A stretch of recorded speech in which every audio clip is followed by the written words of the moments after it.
जब हम प्रभु पर आशा और भरोसा बनाए रखेंगे तो हम राई के दाने की तरह विशाल वृक्ष में परिवर्तित होंगे और सफलता प्राप्त करेंगे।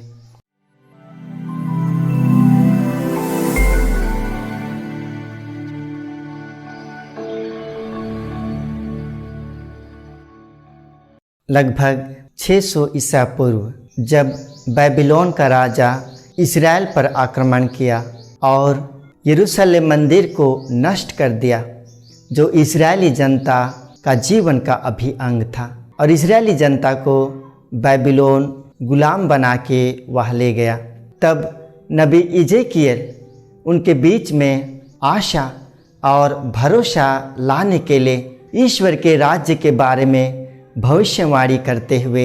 यह कहते हैं कि ईश्वर देवदार की डाली को लेकर के वह सर्वोच्च पहाड़ की चोटी पर लगाएगा, जो सुंदर वृक्ष में परिवर्तित होकर उसकी जो डालियां हैं उसके नीचे संसार के सभी लोग आकर के आश्रय लेंगे। इस प्रकार नबी इजेकियल इजरायली जनता को ईश्वर के राज्य की स्थापना के बारे में भविष्यवाणी करते हुए बतलाते हैं। आज के सुसमाचार में प्रभु यीशु अपने जो श्रोता हैं उन्हें ईश्वर के राज्य के बारे में बतलाते हुए यह कहते हैं कि जो ईश्वर के राज्य के बारे में नबी इजेकियल भविष्यवाणी किए हैं वह ईश्वर का राज्य उनके आने पर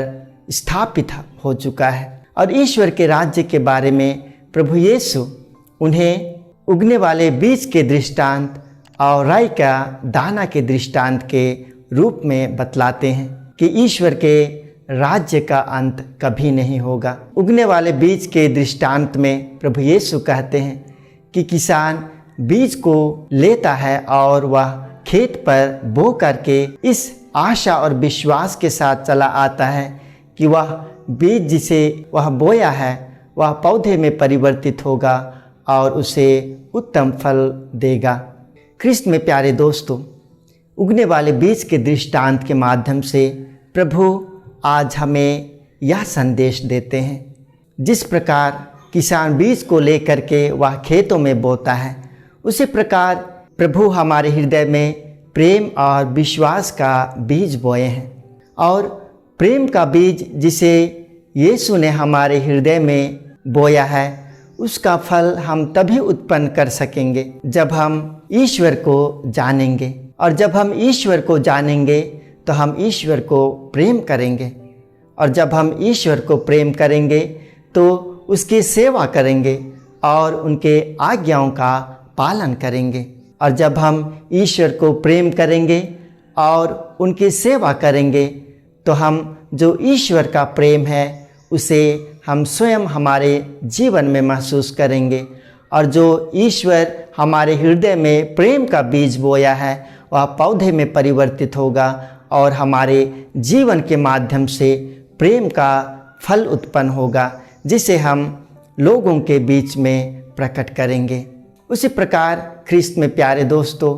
प्रभु यीशु ने हमारे हृदय में विश्वास का बीज भी बोया है। हमारे जीवन में क्यों ना दुख हो, हमारे जीवन में क्यों ना खुशी हो, इन दोनों समय में हमें ईश्वर पर भरोसा और विश्वास बनाए रखना है। जब हम दुख और सुख में ईश्वर पर विश्वास और भरोसा बनाए रखेंगे तब यीशु जो हमारे जीवन में विश्वास का बीज बोया है वह पौधे में परिवर्तित होगा और फल उत्पन्न करेगा। इसीलिए संत पौलुस आज के दूसरे पाठ में यह कहते हैं कि हम आंखों देखी बात पर नहीं बल्कि हम विश्वास पर चलते हैं। जब हम ईश्वर पर विश्वास और भरोसा रखेंगे तो हम विश्वास का फल हमारे जीवन में उत्पन्न करेंगे। इसी प्रकार राई के दाने के दृष्टांत के माध्यम से प्रभु यीशु हमें यह संदेश देना चाहते हैं कि जिस प्रकार राई का दाना उग करके एक विशाल पेड़ में परिवर्तित होता है और उस पेड़ के डालियां पर आकाश में उड़ने वाले पंछी अपनी आश्रय लेते हैं और घोंसले बनाते हैं, उसी प्रकार हमें हमारे जीवन में एक दूसरे के लिए आश्रय सिद्ध होना है। हम एक दूसरे के जीवन में कैसे आश्रय सिद्ध होंगे? जब हम एक दूसरे को धार्मिकता के बारे में शिक्षित करेंगे, उन्हें धर्म के पथ पर चलने के लिए शिक्षा देंगे, तो हम एक दूसरे के लिए आश्रय बनेंगे। और जब हम एक दूसरे को किस प्रकार से हमारे जीवन में नैतिकता का जीवन बिताना है उसके बारे में शिक्षा देंगे, तो हम एक दूसरे के लिए आश्रय बनेंगे। और जब हम एक दूसरे को न्याय का पाठ पढ़ाएंगे, तब हम हमारे जीवन के माध्यम से हम एक दूसरों के लिए आश्रय सिद्ध होंगे।